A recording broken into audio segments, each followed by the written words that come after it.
बच्चों प्रोबेबिलिटी जो चैप्टर हमने स्टार्ट किया था एलिमेंट बुक से, उसकी ऑलरेडी 15.2 एक्सरसाइज तक हमने कंप्लीट कर लिया था वो, और 15.3 आज स्टार्ट करते हैं। उसका टॉपिक है इंडिपेंडेंट इवेंट्स। इंडिपेंडेंट इवेंट्स अपने नेम से ही डिफाइन होने लग रहा है बच्चों। जो इवेंट्स एक दूसरे पर डिपेंड ना हो उनको बोलते हैं इंडिपेंडेंट इवेंट्स। और ये इसकी कंडीशन है बच्चों, देखो probability of A intersection B जो है वो हो जाएगा probability of A into probability of B.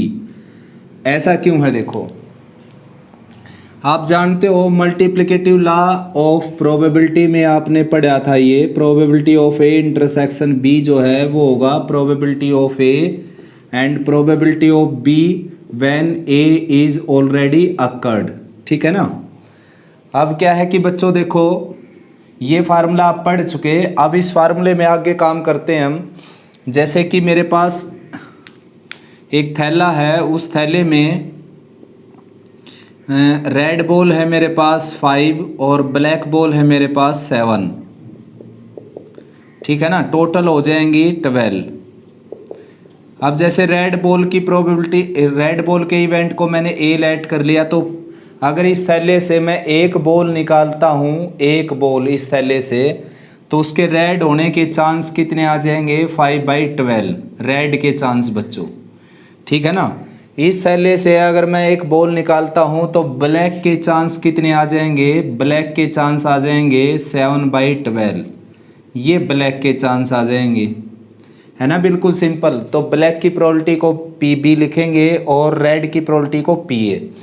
अब जैसे इस थैले से 2 बॉल निकालनी पड़ जाए आपको, पहली बॉल क्या हो रेड हो, दूसरी बॉल क्या हो ब्लैक हो, तो यहाँ पर विद और विदाउट रिप्लेसमेंट का कंसेप्ट लगेगा। अब जैसे विदाउट रिप्लेसमेंट का अगर केस होगा बच्चों, विदाउट रिप्लेसमेंट का, तो उसमें क्या है कि पहली बॉल रेड निकले और दूसरी बॉल ब्लैक निकले। ठीक है ना।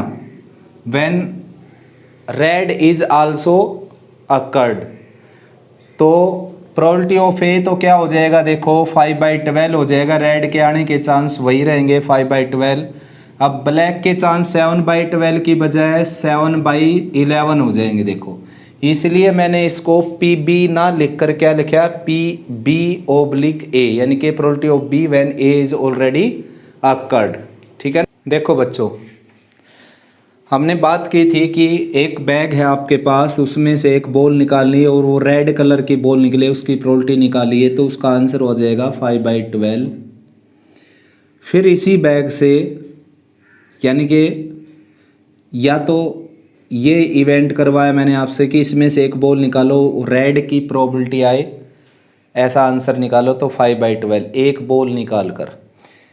अगर इसमें से ब्लैक बॉल निकालनी पड़ जाती ए की, रेड नहीं अब केवल ब्लैक, तो ब्लैक की प्रोबेबिलिटी को हम PB लिखते, PB से डिनोट करते प्रोबेबिलिटी ऑफ B से, और आंसर आ जाता 7/12। लेकिन जब इसी थैले से एक से ज़्यादा बॉल निकालनी पड़ जाए, यानी कि मान लो कि 2 बॉल निकालनी पड़ जाए और रिक्वायरमेंट ये हो कि फर्स्ट बॉल क्या हो रेड और सेकंड बॉल क्या हो ब्लैक, तो रेड की प्रोबेबिलिटी क्या आ जाएगी बच्चों 5/12, 5/12 आ जाएगी। अब ब्लैक की प्रोबेबिलिटी निकालते समय ब्लैक बॉल है जो, ब्लैक कलर है जो, वो पहली बॉल पर डिपेंड हो गया कि पहली बॉल को आपने उसके अंदर वापस रख दिया है या बाहर ही रख दिया निकाल कर। अगर आप उसके अंदर रख देंगे तो 7/12 हो जाएगी, और बाहर निकाल कर फेंक देंगे तो 7/11 हो जाएगी। मान लो आपने रेड बॉल निकाल कर बाहर फेंक दी, जो पहली बॉल रेड निकाली वो अगर बाहर रख दी और फिर दूसरी बॉल निकालने चले, तो रेड बॉल जो है यहाँ पर एक कम हो जाएगी बच्चों। 5 थी ना रेड बॉल, तो रेड बॉल कितनी बच जाएंगी आपकी यहाँ पर 4। ठीक है ना। तो टोटल कितनी आ जाएंगी 11, तो इसलिए 7/11 आंसर आ गया। अगर मान लो इसी क्वेश्चन में विद रिप्लेसमेंट का क्वेश्चन होता है, ये विद रिप्लेसमेंट का, तो पहली बॉल क्या निकले रेड निकले और दूसरी बॉल क्या निकले ब्लैक निकले, तो ब्लैक, तो रेड के चांस कितने हो जाएंगे 5/12, क्योंकि रेड इसमें थैले में कितनी है 5, टोटल 12। अब वो बॉल आपने जो रेड निकाली थी वो रिप्लेस कर दी, यानी कि वापस स्थान दे दिया उसको, वही जहाँ से निकाली थी वहीं रख कर फिर लास्ट में ब्लैक बॉल निकालेंगे तो ब्लैक तो 7 थी, टोटल भी 12 ही रहेंगी, कम नहीं होंगी। तो यहाँ पर देखो, यहाँ पर भी मैंने ब्लैक की प्रोबेबिलिटी लिख रखी है, उसकी डिनोटेशन ये है। यहाँ पर ब्लैक की प्रोबेबिलिटी लिख रखी है, उसकी डिनोटेशन ये है। तो आप जानते हो यहाँ पर जो ब्लैक बॉल का आना है वो रेड पर डिपेंड नहीं है। यहाँ पर ब्लैक बॉल का जो आना है वो रेड पर डिपेंड है, क्योंकि ब्लैक की प्रोबेबिलिटी तो 7/12 होनी थी, ये क्या 7/11, क्योंकि ये ब्लैक की प्रोबेबिलिटी कब है, जब उसमें से एक रेड कम हो चुकी थी। ठीक है ना। तो बच्चों इसका मीनिंग ये है कि PB/A की जगह क्या लिखा जाएगा, PB लिखा जाएगा। ठीक है ना, क्योंकि अगर डिपेंड नहीं होगा, इंडिपेंडेंट होगा तो ये केस होगा, और इस केस में B/A नहीं लिखना, आपने PB लिखना है।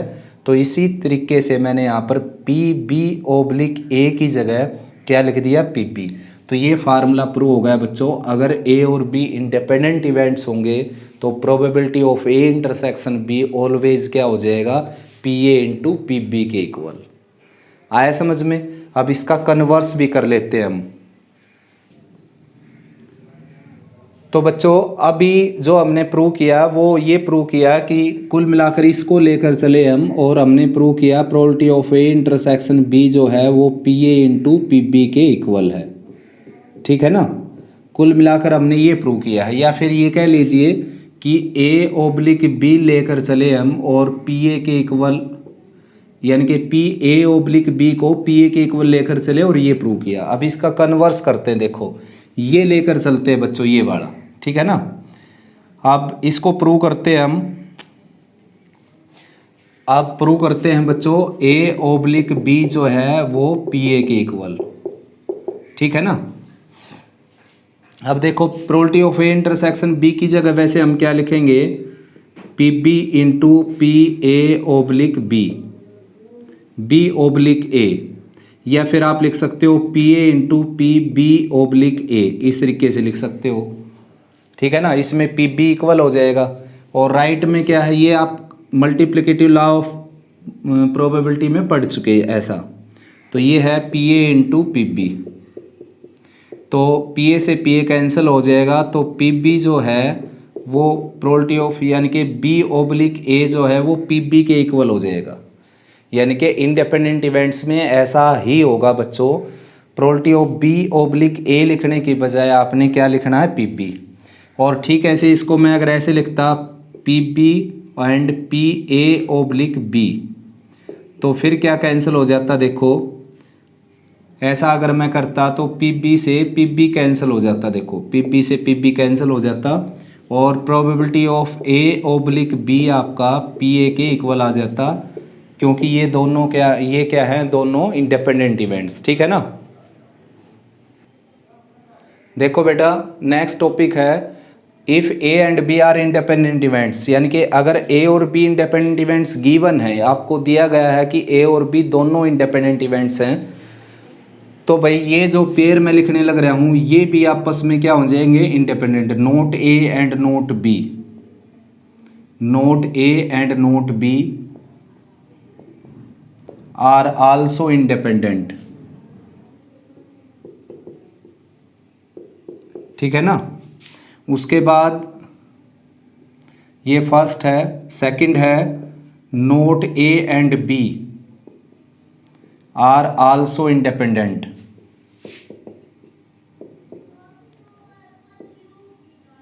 Independent events. ठीक है ना।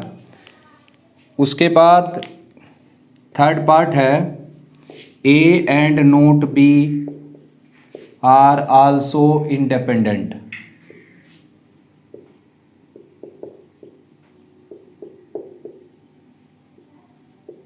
ठीक है ना। तो ये प्रूव करना हमने कि अगर A और B इंडिपेंडेंट होंगे तो not A and not B are also independent events. तो स्टार्ट करते हैं। देखो कुल मिलाकर गिवन आपके पास है, ये गिवन ऊपर लिखा हुआ है A and B are independent. Independent events हैं, that is probability of A intersection B equal to P A into P B, यानी कि इनडायरेक्टली आपको ऐसा ही गिवन है। उसने लिखा है कि A and B are independent events, तो इनडायरेक्टली क्या गिवन है आपके सामने, P A probability of A intersection B equal to P A into P B, ऐसा ही गिवन है आपको, ठीक है ना। अब प्रूव क्या करना आपने, देखो प्रूव करना है बच्चों, not A and not B are also independent event, ठीक है ना। ये भी दोनों क्या है, इंडिपेंडेंट इवेंट्स, ऐसा प्रूव करना है। That is we have to prove that probability of not A intersection not B, not A intersection not B, ये आपने प्रूव करना है।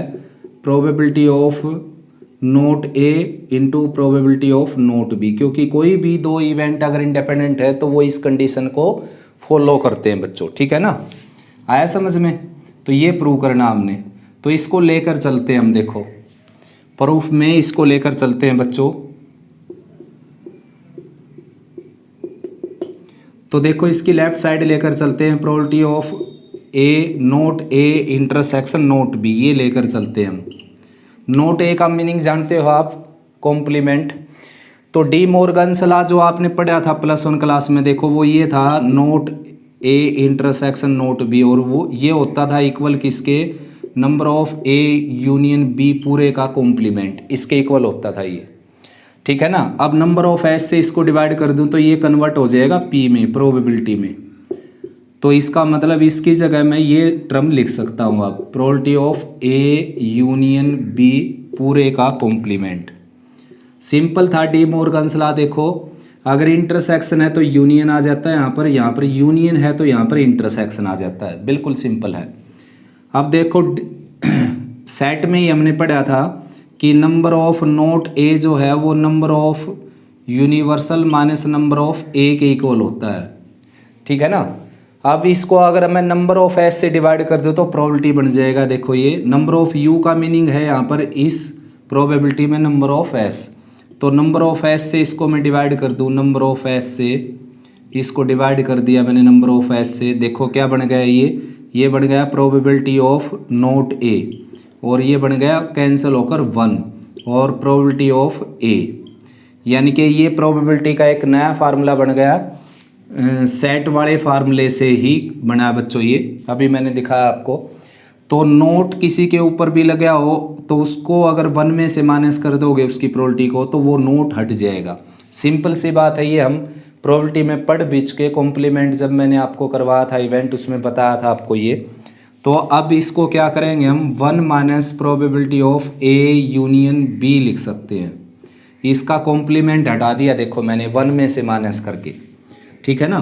अब लेफ्ट साइड में क्या चला हुआ है, लेफ्ट साइड में चला हुआ है बच्चों probability of A not A intersection not B, ये चला हुआ देखो लेफ्ट साइड में ये वाला, ठीक है ना। ये राइट में क्या है आपके पास, राइट में चला हुआ है ये 1 minus probability of A union B,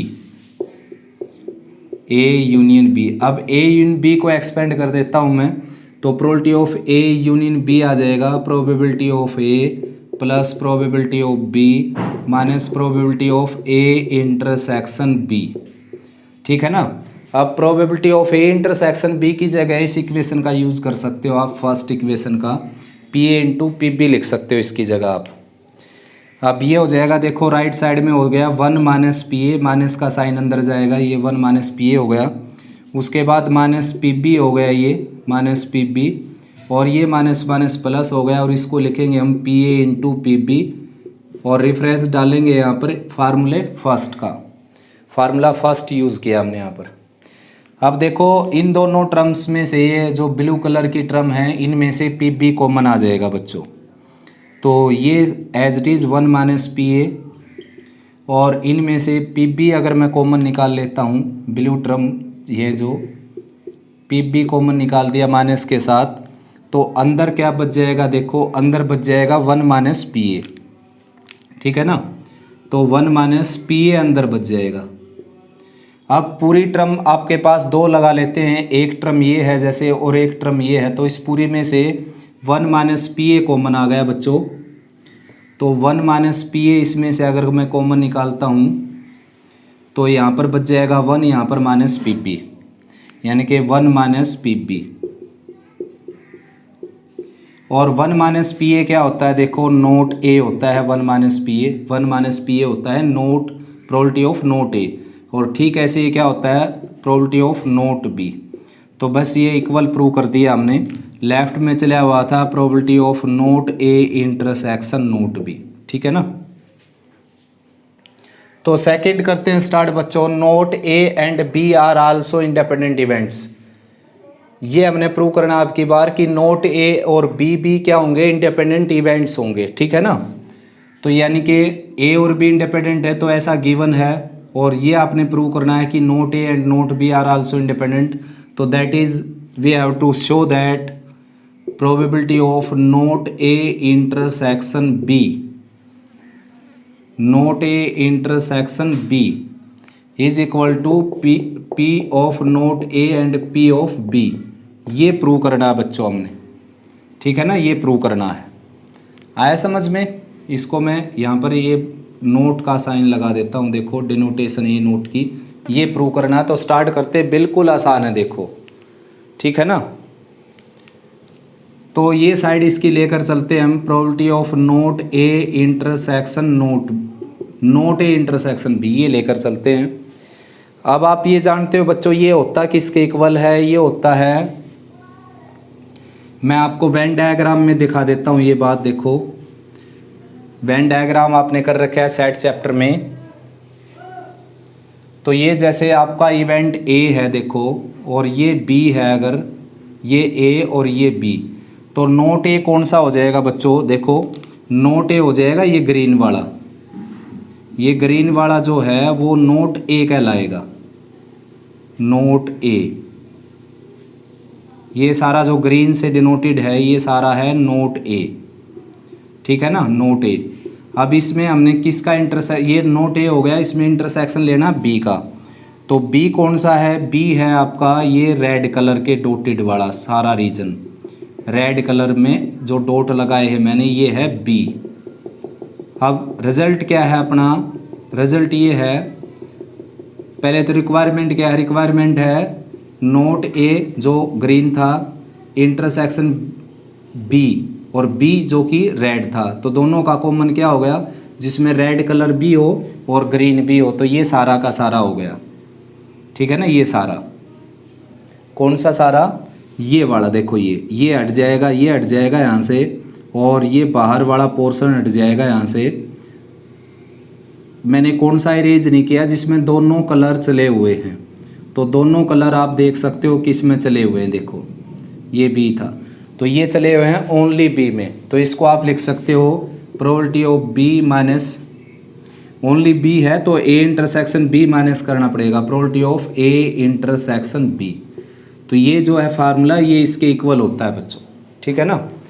अब यहाँ पर जो है एक फार्मूला फर्स्ट का रेफरेंस डालेंगे, देखो ये एज इट इज़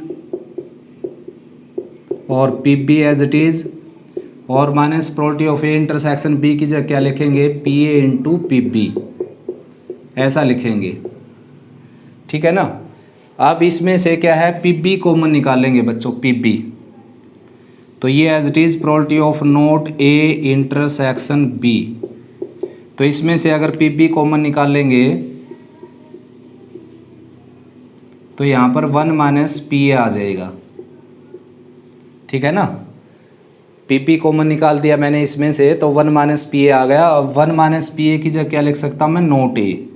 तो probability of not A intersection B is equal to P B यहाँ पर हो गया, और ये हो गया नोट ए। इसको आगे भी लिख सकते हो और लास्ट में भी लिख सकते हो, इससे कुछ फ़र्क पड़ता नहीं बच्चों, ठीक है ना। P B into P not A लिखो या P not A into P B लिखो, एक ही बात होती है। तो therefore if A and B are independent events then note A and B are also independent events। बच्चों थर्ड पार्ट है इसका, if A and B are independent events then show that A and note B are also independent events।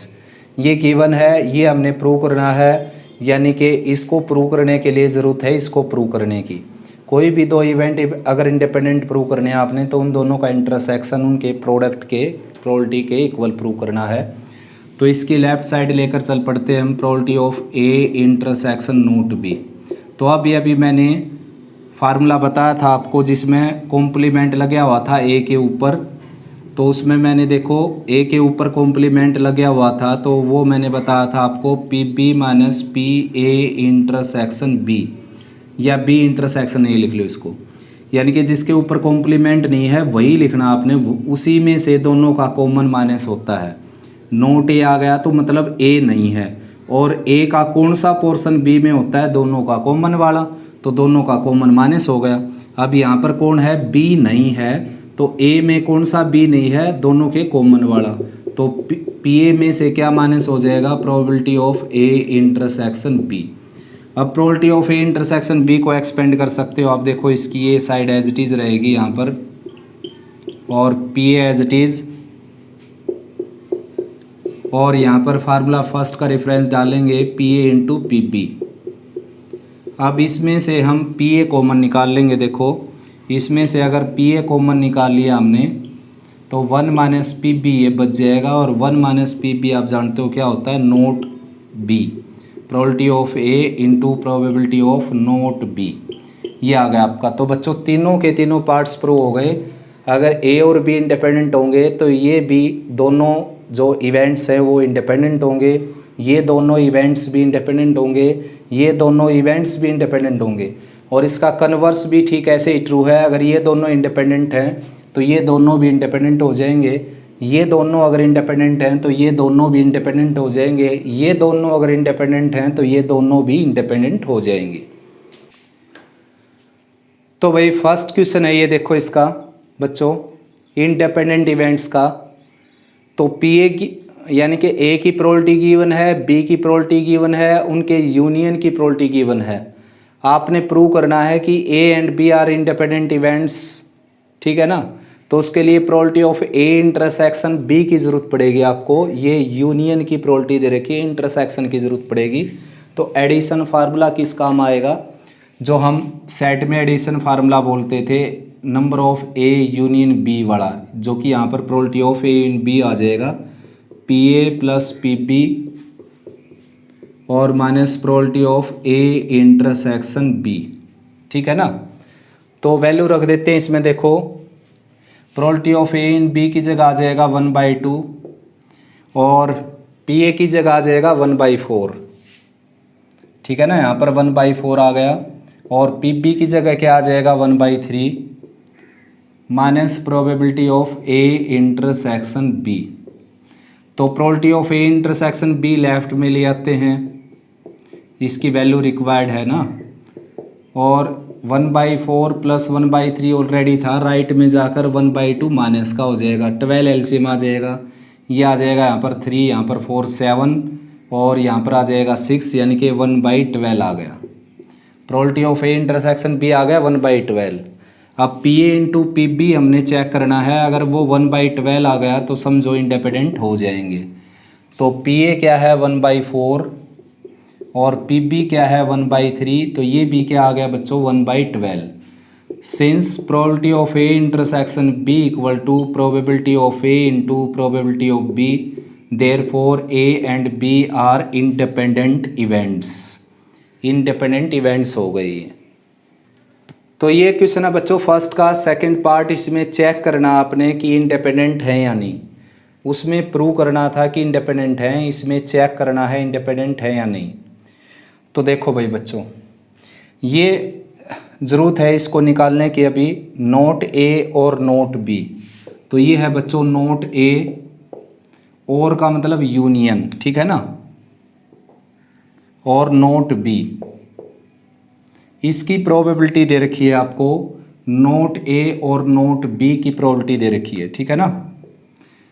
ये दे रखी है 1/4, और ये होता है किसके इक्वल, अभी बताया था मैंने थोड़ी देर पहले कि अगर यूनियन है यहाँ पर तो आप इंटरसेक्शन लगा सकते हो, और ऐसा होने से क्या हो जाएगा, पूरे के ऊपर कॉम्प्लीमेंट लग जाएगा, ठीक है ना।